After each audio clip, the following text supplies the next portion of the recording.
Ayúdanos, Señor. Te lo pedimos en Cristo Jesús. Amén. Bueno, estamos ahí en Judas 1, versículos 9 al 11. Y como dije, el estudio de hoy es la reprensión divina. Y bien sabemos que Dios es un Dios, como dije, un Dios justo, que no tendrá por inocente al culpable. Y aquí vamos a ver ejemplos de personas que apostataron de la verdad y se apartaron de Dios. Comenzando con el versículo 9, dice nuestro hermano Judas, dice, pero cuando el arcángel Miguel contendía con el diablo, disputando con él por el cuerpo de Moisés, no se atrevió a proferir juicio de maldición contra él, sino que dijo, el Señor te reprenda. ¿Quién fue el arcángel Miguel? ¿Alguien sabe? Bueno, él fue el ángel principal que vigilaba sobre Israel y el líder de los santos ángeles. Y eso lo podemos ver en Apocalipsis, capítulo 12, versículo 7. Apocalipsis, capítulo 12, versículo 7. Unas cuantas hojas de envuelta y ahí va a estar. Apocalipsis 12, 7. Dice, después hubo una gran batalla en el cielo. Y aquí dice, Miguel y sus ángeles luchaban contra el dragón y luchaban el dragón y sus ángeles. Aquí vemos que dice que hubo una grande batalla en el cielo. ¿Y a quién menciona primero? Dice Miguel, del quien está hablando Judas también. Dice, y sus ángeles luchaban ¿contra quién? Contra el dragón. ¿Quién era el dragón? ¿O quién es el dragón? Es Satanás, la serpiente antigua, el acusador de nuestras almas. Dice, y luchaban el dragón y sus ángeles también. Ahí vemos que pues Miguel era el líder de los ángeles. Y ahí vemos que él estaba pues luchando contra Satanás y los ángeles caídos, que eran también los demonios. Pero según la historia, Miguel intentaba enterrar el cuerpo de Moisés, pero el diablo se oponía, reclamando como su derecho que era él quien tenía que decidir en el asunto, porque Moisés era un asesino. ¿Quién sabe que Moisés había asesinado a un egipcio? ¿Recuerdan? Entonces aquí vemos que había una contienda entre el arcángel Miguel y el diablo, disputando con él por el cuerpo de Moisés. No se atrevió, dice, a proferir juicio de maldición contra él, sino que dijo, el Señor te reprenda.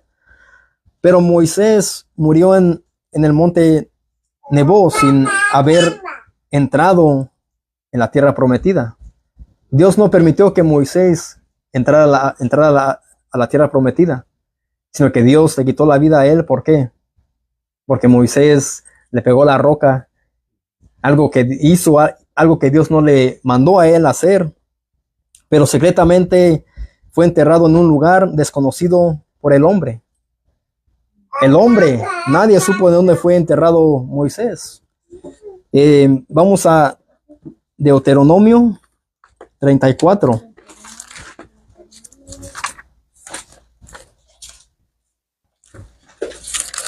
Deuteronomio capítulo 34, versículos 5 al 6. Y eso es lo que nos dice las escrituras acerca de esto. Dice, y murió ahí Moisés, siervo de Jehová, en la tierra de Moab, conforme al dicho de Jehová, y lo enterró en el valle, en la tierra de Moab, enfrente de Bet-peor, y ninguno conoce el lugar de su sepultura hasta hoy. Solamente nos dice que ¿quién lo enterró? Dice Jehová. ¿En dónde? En el valle. Pero ningún hombre conoce el lugar exacto en donde fue sepultado el cuerpo de Moisés. Pero algunos piensan que la contienda fue por la razón que Miguel estaba enterrando el cuerpo de Moisés para prevenir a Satanás de usar el cuerpo de Moisés para un propósito diabólico no indicado. Quizás Satanás lo que quería hacer era utilizar o llevarse el cuerpo de Moisés para que el pueblo de Israel lo idolatrara. Ese es un pensamiento. O quizás Satanás, así es como él opera. El mayor pecado que el pueblo de Israel cometió contra Jehová, ¿cuál fue? La idolatría. Y Satanás bien sabe eso. Satanás incluso le dijo a nuestro Señor Jesucristo: si postrado me adoraréis, te daré los reinos de la tierra. Ahí vemos que Satanás es quien tienta al hombre y tentó también a nuestro Señor Jesucristo, pero él nunca pecó. Así que, pero en lugar de asumir el derecho de condenar a Satanás por su calumnia, ¿qué es lo que le dijo el arcángel Miguel a Satanás cuando estaban ahí contendiendo? Vamos a ver cómo es que él respondió. Ellos estaban disputando ¿por qué? Por el cuerpo de Moisés. Pero dice que no se atrevió a proferir juicio de maldición contra él, sino que le dijo que el Señor te reprenda. En el griego la palabra reprender tiene varios significados. Puede traducirse como demostrar, evidenciar algo, o juzgar, o acusar, o amonestar, o a poner a prueba. Pero en el contexto de lo que estamos leyendo, yo creo que se aplica más al juzgar o acusar. Quizás, bueno, en ese contexto, quizás Miguel le dijo a Satanás que el Señor te juzgue, que tú seas acusado por el Señor, por tu maldad, por tu contienda. Miguel no se atrevió a maldecir a Satanás, sino que él dejó el juicio en manos de ¿quién? Del Dios soberano.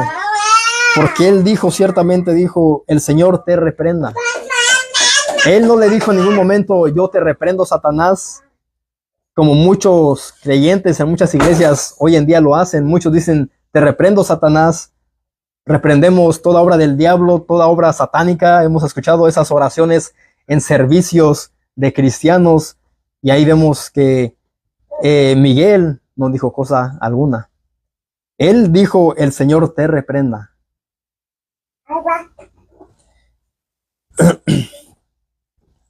Así que él invocó a Dios para silenciar a Satanás, el acusador del pueblo de Dios.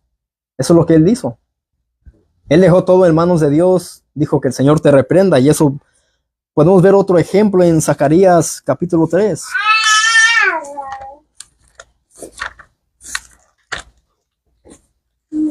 Traten de no poner atención a mi hijo, sino que estén enfocados en la palabra. Tenemos que soportarnos, aún en estas áreas. Sí. Zacarías 3, 1 al 2.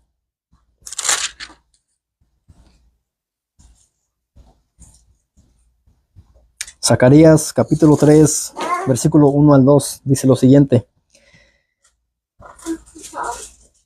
Dice, me mostró al sumo sacerdote Josué, el cual estaba delante del ángel de Jehová, y Satanás estaba a su mano derecha. ¿Para qué? Para acusarle, dice ahí. Satanás, ahí vemos que él es el acusador de vuestras almas. Él era el acusador del pueblo de Israel. Y dijo Jehová a Satanás, Jehová te reprenda. Ahí vemos que Jehová mismo le dijo a Satanás, Jehová te reprenda, es decir, yo te reprendo, Satanás.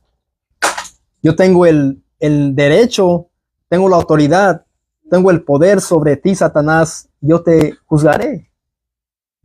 Ahí vemos que a quién se le da este lugar. A Dios solamente, reprender, no nosotros. Tú y yo no podemos decirle a Satanás te reprendo, o a los demonios, a los hechiceros, a los brujos. Podemos decir que el Señor te reprenda.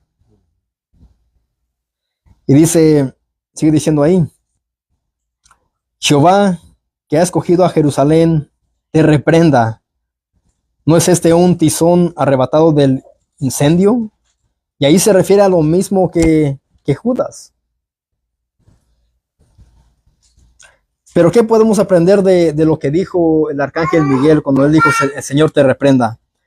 Esto es una suprema ilustración de cómo los cristianos deben lidiar con Satanás y los demonios.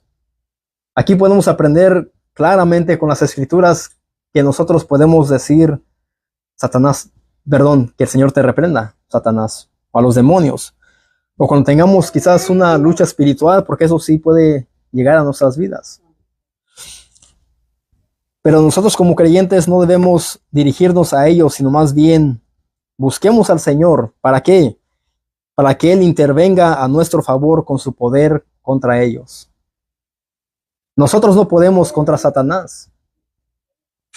Él es un ser astuto, que Él puede mucho más que nosotros. Nunca pienses tú, mi hermano, que tú puedes más con Satanás. Él puede contigo. Él te puede acusar en momentos que tú fallas. Él te acusa y te dice, mira, tú eres cristiano y hiciste eso. ¿Y cómo te sientes? Te sientes mal y Él te acusa, te dice, mira, tú eres cristiano y eres hijo de Dios y has cometido esto y te sientes fatal. ¿Y a qué nos lleva a hacer todo esto, mis amados? Nos lleva a sentirnos mal, acusados, y al pensar que no somos cristianos, que no somos hijos de Dios, en vez de ir y pedirle perdón a nuestro Señor mediante Cristo, en vez de ir a Él arrepentidos, estamos ahí hechos, sentimos como una basura, ¿no? Yo me he sentido así, pero debemos de ir a Dios mediante Cristo y pedirle perdón a Él que nos perdone. Pero si no somos sabios, vamos a dejar que Satanás nos siga acusando una y otra vez, y vamos a estar en una condición peor si no pedimos perdón a Dios. Pero hoy en día, como dije, muchos cristianos se atreven a reprender y a dialogar con Satanás, con los demonios, con los brujos, con los hechiceros, en reuniones cristianas. Cuando son reuniones donde vamos a ser edificados por la predicación de la palabra, donde vamos a cantarle a nuestro Dios, y se mueve más todo esto que parece más hechicerías, cultos a veces diabólicos, porque están hablando con Satanás. Eso para mí no es cristianismo. Eso para mí es más como misticismo. Y eso a veces espanta a los niños, y los niños salen asustados de lugares como esos. Y mis amados, en una reunión cristiana debe de haber paz. Debemos de saber que ahí está el Señor y no están ahí los demonios, Satanás y los brujos y todas sus maldades, lo que ellos hacen. Así que ahí vemos lo que dice, lo que estaba sucediendo ahí. En Judas 9 dice, pero cuando el arcángel Miguel contendía con el diablo, disputando con él por el cuerpo de Moisés, no se atrevió a proferir juicio de maldición contra él, sino que le dijo, el Señor te reprenda. Entonces ahí vemos que esta labor o el juzgar, ¿a quién se le debe? Solamente a Dios, no a nosotros. Nunca nos atrevamos a decir, yo te reprendo, Satanás. Podemos decirle así como Miguel dijo, que el Señor te reprenda. Versículo 10 dice, pero estos blasfeman de cuantas cosas no conocen, y en las que por naturaleza conocen se corrompen como animales irracionales. Y el contexto de qué está hablando aquí Judas, ¿recuerdan? Él está hablando acerca de los falsos maestros, de las falsas enseñanzas, de los apóstatas. De eso sigue hablando aquí Judas. Es una carta corta que va dirigida a los cristianos para que ellos estén alerta a los falsos maestros y a sus enseñanzas heréticas.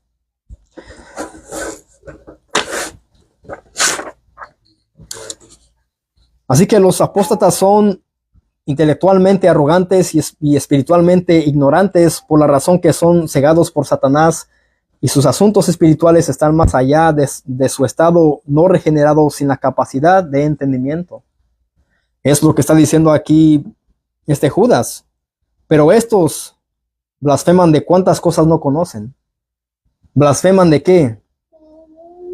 Blasfeman de la verdad de Dios. Blasfeman también donde dice el versículo 8, no obstante, de la misma manera también estos soñadores mancillan la carne, rechazan la autoridad y blasfeman de las potestades superiores. Blasfeman de quién es Dios. Blasfeman de Cristo, del Espíritu Santo. De estas cosas ellos están blasfemando. Ellos no conocen esto. ¿Por qué? ¿Por qué? Porque ellos no han sido regenerados. No han sido salvos. Han conocido quizás parcialmente la palabra de Dios. Han sido iluminados, como vimos en Hebreos, y gustaron de la palabra de Dios, pero nunca fueron creyentes. Y esto sucede en muchas congregaciones. Y esto también lo dice el apóstol Pablo en la segunda carta a los Corintios, capítulo 4.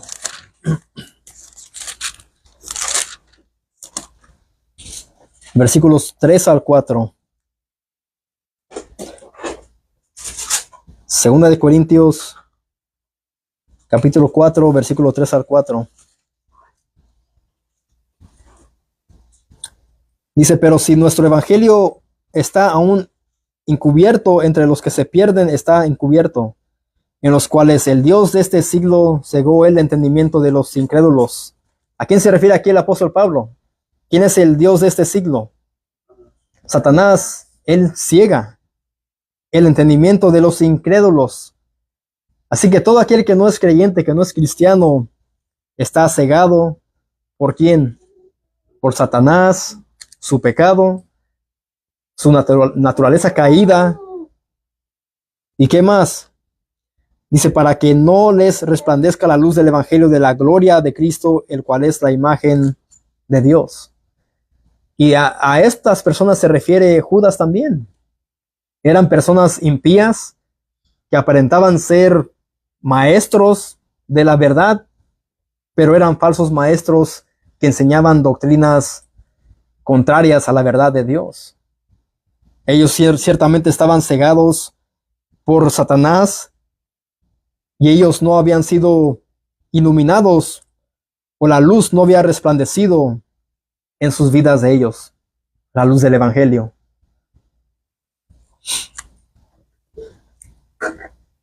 Ahora, Primera de Corintios, capítulo 2, versículo 14. Primera de Corintios, capítulo 2, versículo 14.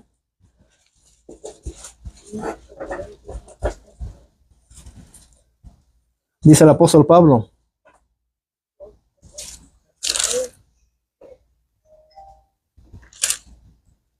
vamos a comenzar versículo 12. Dice, y nosotros no hemos recibido el espíritu del mundo, dice el apóstol Pablo, sino el espíritu que proviene de Dios, para que sepamos lo que Dios nos ha concedido. Ahí hace una distinción el apóstol Pablo, porque el mundo, el espíritu del mundo ciertamente no nos puede a nosotros conceder el conocer la verdad de Dios, sino solamente el espíritu de quién, de Dios. Dice, lo cual también hablamos no con palabras enseñadas por sabiduría humana, sino con las que enseña el espíritu. Ahí vemos que ¿quién nos enseña a nosotros la palabra y la verdad de Dios? El espíritu de Dios. Acomodando lo espiritual a lo espiritual, dice, pero el hombre natural no percibe las cosas que son del espíritu de Dios, porque para él son locura, y no las puede entender, porque se han de discernir carnalmente, espiritualmente. Ahí vemos que Pablo está hablando de lo mismo que Judas, de hombres carnales, no regenerados, que no tienen el Espíritu de Dios, el Espíritu Santo, sino solamente ellos tienen el Espíritu de ¿quién? Del mundo. Pablo dice que el hombre natural es aquel que no tiene el Espíritu de Dios y por tanto no puede recibir, aceptar o entender lo espiritual.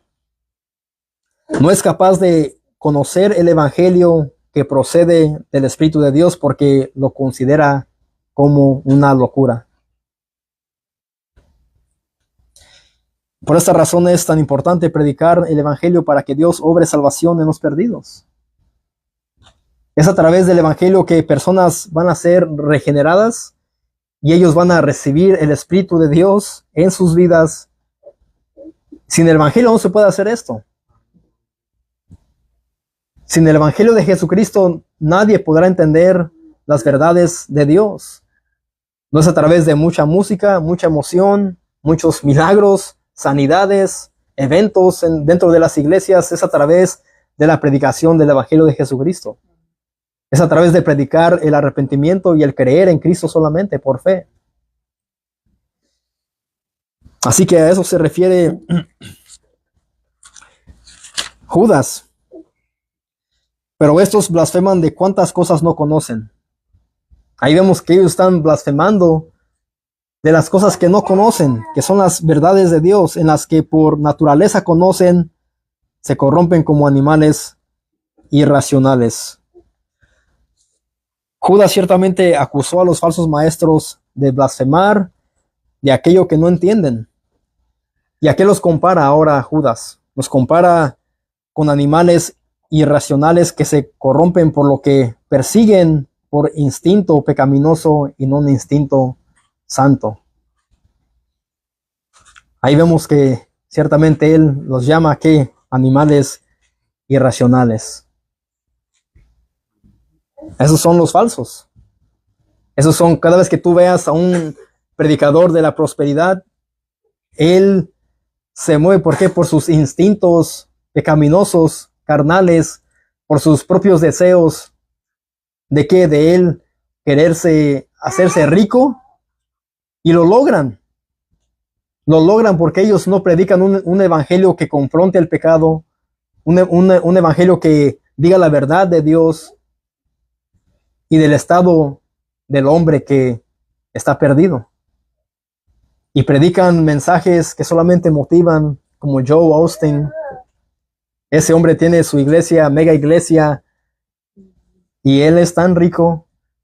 Pero una hermana fue a su iglesia de él y ella sí lo reprendió ahí, lo exhortó y le dijo que no era un pastor, que lo que él predicaba no era el evangelio de Jesucristo. Y esta mujer dentro de su congregación se puso en alta voz a predicarles a esas personas que se arrepintieran de sus pecados y creyeran en Cristo Jesús. Una hermana hizo esto. Confrontó a este falso y le dijo a él que se arrepintiera también. Y esas iglesias, mis amados, tienen seguridad, tienen como lugares donde ellos van y se juntan para tomar café, y todo eso es puro entretenimiento. Solamente van y le llenan su ego y apetecen solamente sus sentimientos carnales. Es todo lo que es. Versículo 11 dice: ay de ellos, dice Judas. Ahí vemos que ciertamente después dice: ay de ellos, porque han seguido el camino de Caín y se lanzaron por lucro en el error de Balaam y perecieron en la contradicción de Coré. En la Biblia el ay o el ayes usualmente se usa para expresar lamento, tristeza, advertencia de un juicio divino. Solamente un juicio divino. ¿El juicio de quién? De Dios. Vayamos a Mateo 23.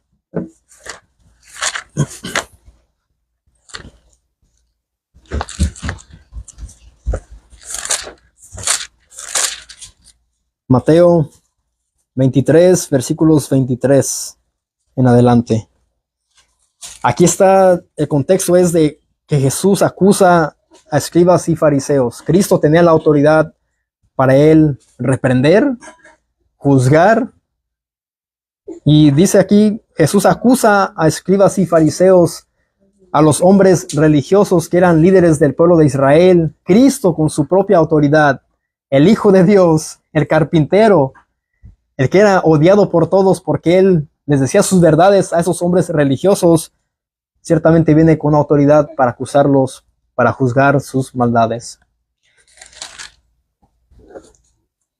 Mateo 23, versículo 23. Dice, ay de vosotros, escribas y fariseos, hipócritas, dice Cristo, porque diezmáis la menta y el enaldo y el comino, y dejáis lo más importante de la ley, la justicia, la misericordia y la fe. Esto era necesario hacer sin dejar de hacer aquello. Aquí vemos una apostasía de parte de estos escribas y fariseos. ¿Por qué? Porque ellos habían diezmado, ciertamente. ¿Qué habían diezmado ellos? La menta, eneldo y el comino. Pero ellos habían dejado lo más importante de la ley, que era la justicia y la misericordia y la fe. Ahí vemos apostasía de parte de estos hombres religiosos. Y Cristo les dice, ay de vosotros, vendrá un juicio sobre ustedes. Ustedes serán ciertamente juzgados por el juicio de Dios, por su justicia divina. Y dice el versículo 24, dice, guías ciegos, que coláis el mosquito y tragáis el camello. Versículo 25 dice otra vez, ay de vosotros, escribas y fariseos, otra vez hipócritas, porque limpiáis lo de afuera del vaso y del plato, pero por dentro estáis llenos de robo y de injusticia. Y vemos que ellos ciertamente pues aparentaban ser hombres piadosos, quizás buenas personas, oraban en las plazas, en las calles, para ser vistos por los hombres, pero Cristo aquí les dice que por dentro están llenos de ¿qué? De robo y de injusticia. Ahí vemos apostasía, y estaban llenos de pecado. Versículo 27 dice, ay de vosotros, otra vez. ¿Cuántos ayes ya lleva Cristo ahí? Ya van 3 ayes. Ay de vosotros, escribas y fariseos hipócritas. Ya son 3 veces que él los llama así de esta manera con su autoridad. Porque sois semejantes a ¿qué? Sepulcros blanqueados, que por fuera a la verdad se muestran hermosos, mas por dentro están llenos de huesos, de muertos y de toda inmundicia. Ahí vemos que Cristo les dice, pues se ven bonitos, pintaditos, quizás peinaditos, bien vestidos, parecen unos angelitos a sus ojos propios, o quizás el pueblo también los ve a ustedes que son hombres muy buenas gentes, misericordiosos, pero Cristo dice, mas por dentro están llenos de huesos de muertos y de toda inmundicia. Están llenos de pecado, llenos de maldad. Cristo aquí les está dando una advertencia a ellos de juicio. Ay de vosotros.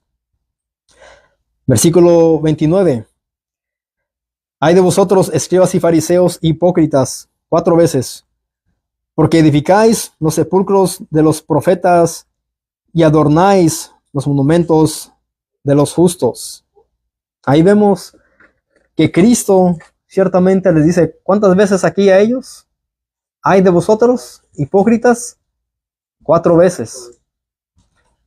¿Ustedes creen que Cristo fue crucificado solamente porque sí?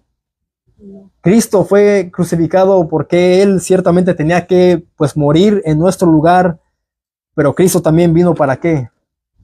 Para mostrar juicio sobre estos hombres religiosos, para venir y reprenderlos a ellos con su autoridad y decirles, ustedes ciertamente han apostatado de la ley, diezman, ayunan, oran, conocen la ley, mas su corazón están lejos de Dios.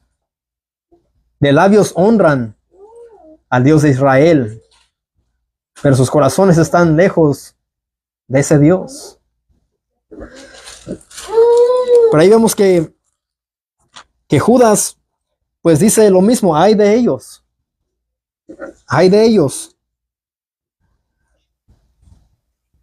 porque han seguido el camino de Caín y se lanzaron por lucro en el error de Balaam y perecieron en la contradicción de Coré.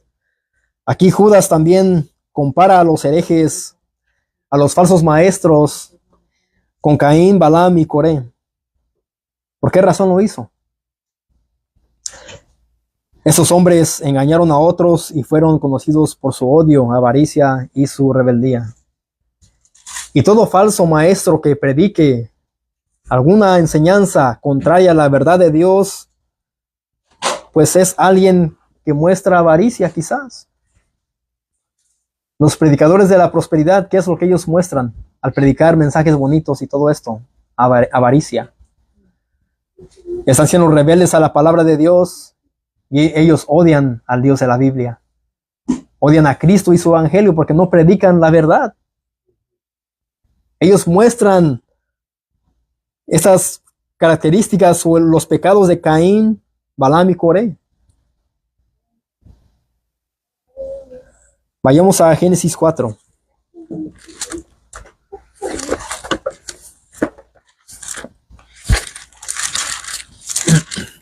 Vamos a ver por qué es que Judas habla aquí sobre Caín.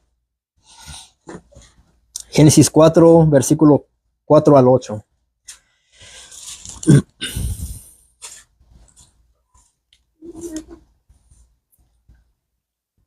Dice, y Abel trajo también de los primogénitos de sus ovejas, de lo más gordo de ellas. Y miró Jehová con agrado a Abel y a su ofrenda. Ahí vemos que Dios miró con agrado a Abel y su ofrenda. Abel aquí vino con un corazón agradecido y trajo lo mejor para su Dios. Pero no miró con agrado a Caín y a la ofrenda suya. Y se ensañó Caín en gran manera y decayó su semblante. La palabra ensayó significa se irritó o se enfureció. Ese fue su actitud, porque Dios no miró con agrado ni a él ni a su ofrenda. Dice que él se irritó, se enfureció en gran manera y decayó su semblante. Entonces Jehová dijo a Caín, ¿por qué te has ensañado? ¿Y por qué ha decaído tu semblante? Si bien hiciereis, le dice Dios a él, si hicieras bien, ¿no serías enaltecido? Y si no hicieres bien, el pecado está a la puerta. Con todo esto a ti será su deseo y tú te enseñorearás de él. Y dijo Caín a su hermano Abel, salgamos al campo. Aquí vemos que Caín invitó a su hermano Abel a que salieran al campo. Y aconteció que estando ellos en el campo, Caín se levantó contra su hermano Abel y lo mató. Ahí vemos la envidia de parte de quién, de Caín hacia su hermano Abel. Y esa envidia llegó a qué, a matarlo, a matar a su propio hermano. Eso es lo que hacen los falsos profetas, los falsos maestros. No están trayendo lo que es el evangelio a los perdidos. No están trayendo la salvación a sus oyentes. Están siendo rebeldes y odian el mensaje de Jesucristo. Odian y desprecian el mensaje arrepiéntete y cree en Jesucristo.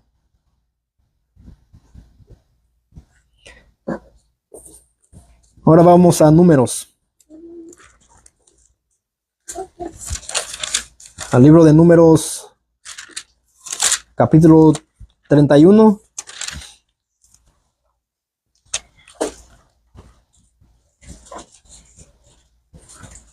Números 31, versículo 16.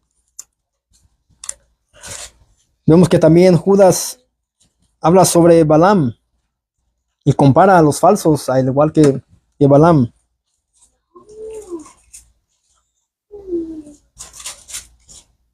Números 31, versículo 16.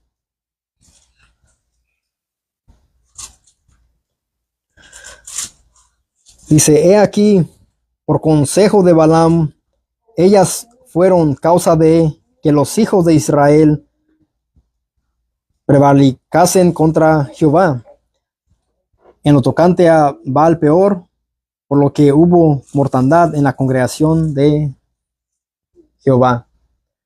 Aquí vemos que Balaam fue causa de una mala influencia hacia quienes, hacia unas mujeres que llevaron a los hijos de Israel a qué? Apartarse deliberadamente de la verdad de Dios. Eso es lo que significa esta palabra. Prevaricar. Significa que una persona se aparte de la verdad. Así que aquí vemos que Balaam pues fue de influencia para estas mujeres y las mujeres para los hombres. Al igual que la serpiente, que Satanás fue de influencia y mintió a Eva. Después Eva le dio de comer del fruto a quién?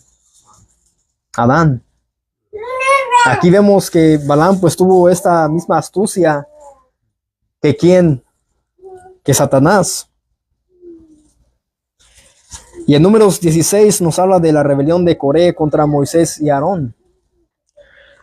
No lo voy a leer, pero mis hermanos, a lo que está hablando aquí Judas en su carta, pues ciertamente nos está hablando de lo mismo que estos hombres hicieron en el Antiguo Testamento.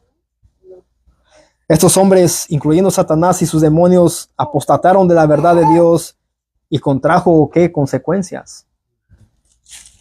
Todos estos hombres que se apartaron de la verdad de Dios y de Dios mismo, pues hubo consecuencias para ellos. Consecuencias graves, gravísimas. Y Judas advierte sobre esto a los creyentes que estaban siendo víctimas de la apostasía. Es lo que está pasando aquí en este contexto. Pero está bien también estudiar nosotros todo esto, porque así podemos también nosotros cuidarnos de los falsos maestros que hay a nuestro alrededor. Así que hemos visto que incluso Cristo dijo: ay de vosotros, escribas y fariseos. Les dio una advertencia de como una tipo de reprensión divina que iba a venir sobre ellos de parte de Dios. Coré, ¿qué le pasó a Coré? Murió. Todos estuvieron bajo un juicio divino. Tengo tiempo, voy a leer Hechos 8. ¿Recuerdan este hombre en Hechos 8? Simón el mago.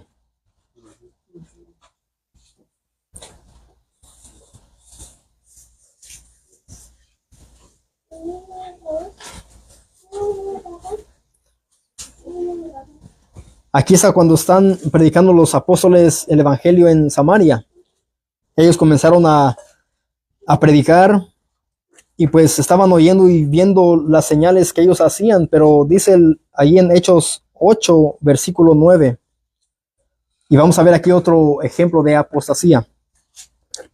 Pero había un hombre llamado Simón que antes ejercía la magia en aquella ciudad y había engañado a la gente de Samaria, haciéndose pasar por algún grande. Quizás lo tenían como un dios. Ya era como un ídolo para ellos, porque él pues engañaba. ¿Cómo? Ejerciendo la magia. A este oían atentamente todos, desde el más pequeño hasta el más grande, diciendo: este es el gran poder de Dios. Cuando ellos miraban lo que este hombre hacía a través de la magia, todos decían: ese es el gran poder de Dios, pero no lo era.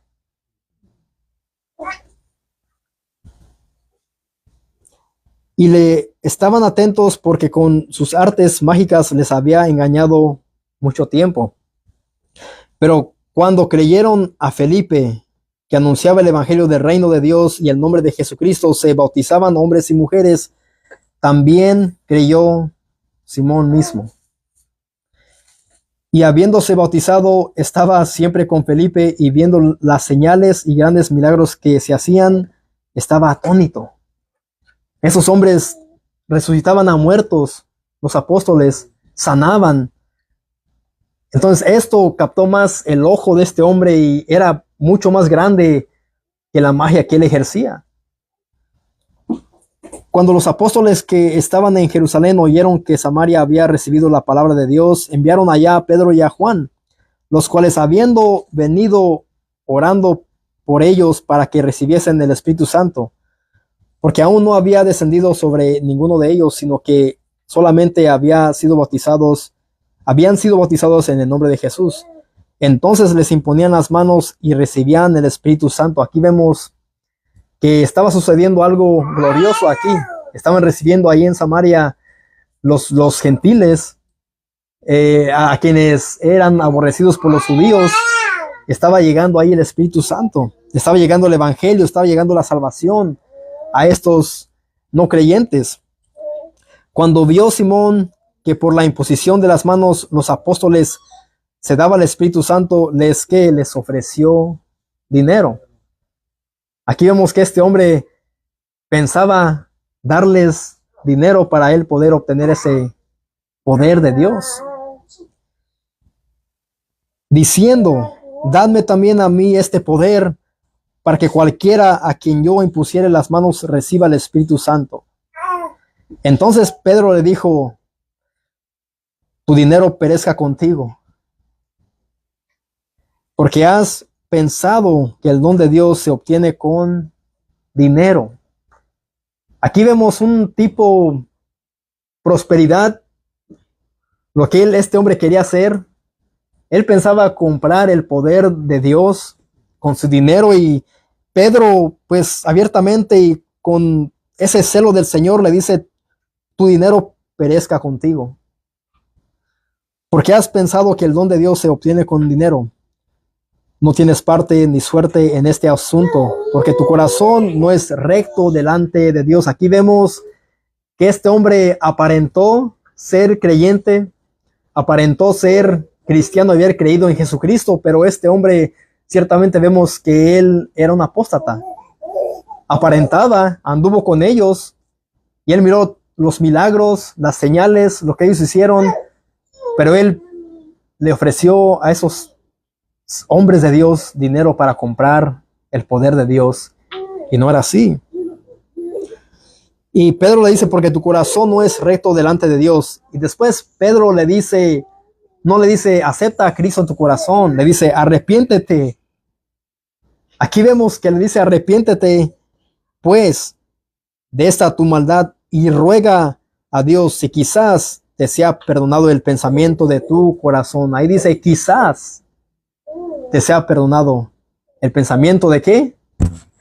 De tu corazón, no dijo de tu mente. Porque aquí comienza todo. Nuestro corazón es malo y perverso, más que todas las cosas. ¿Quién lo conocerá más perfectamente que Dios?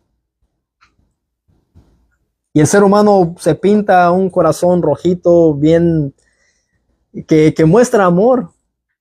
Los novios se mandan, quizás ya no hay cartas como antes, pero ahora se mandan corazones por mensajes, quizás, no sabiendo que el corazón es malo y perverso. Pero eso es un símbolo pues de amor. Pero aquí vemos que Pedro le dice: arrepiéntate pues de esta tu maldad y ruega a Dios si quizás te sea perdonado el pensamiento de tu corazón, porque en el hiel de amargura y en prisión de maldad veo que estás. Ahí vemos que Pedro mira que él está en qué, en amargura. ¿De qué? Y en prisión de maldad. Respondiendo entonces Simón dijo: rogad vosotros por mí al Señor, para que nada de esto que habéis dicho venga sobre mí. Ahí vemos que ahora sí entró quizás un temor en este hombre, pero no sabemos si él pues se convirtió a Cristo o no. Pero ahí vemos un tipo de apostasía. Este hombre fue bautizado, y mis amados, el bautismo no es una garantía de salvación, sino son los frutos. Es la regeneración, el nuevo nacimiento. Él fue ciertamente bautizado. Dice en versículo 13: también creyó Simón mismo, y habiéndose bautizado, estaba siempre con Felipe, y viendo las señales y grandes milagros que se hacían, estaba atónito. Por ahí vemos que pues su corazón seguía malo y perverso, y no había sido transformado por el poder de Dios todavía. Podemos ver cómo es la apostasía. ¿Qué es la apostasía? Un creyente no puede apostatar. Un creyente es hijo de Dios. Un creyente ha sido regenerado, ha vuelto a nacer. Aquellos que tienen apariencia de cristianos son los que van a llegar a apostatar tarde que temprano. Pero nosotros no somos de los que retrocedemos, mis amados. Vamos a caer, vamos a pasar momentos difíciles, pero venceremos, porque Cristo venció por nosotros en la cruz. Así que ahí vemos también lo que Pedro le dice a este hombre.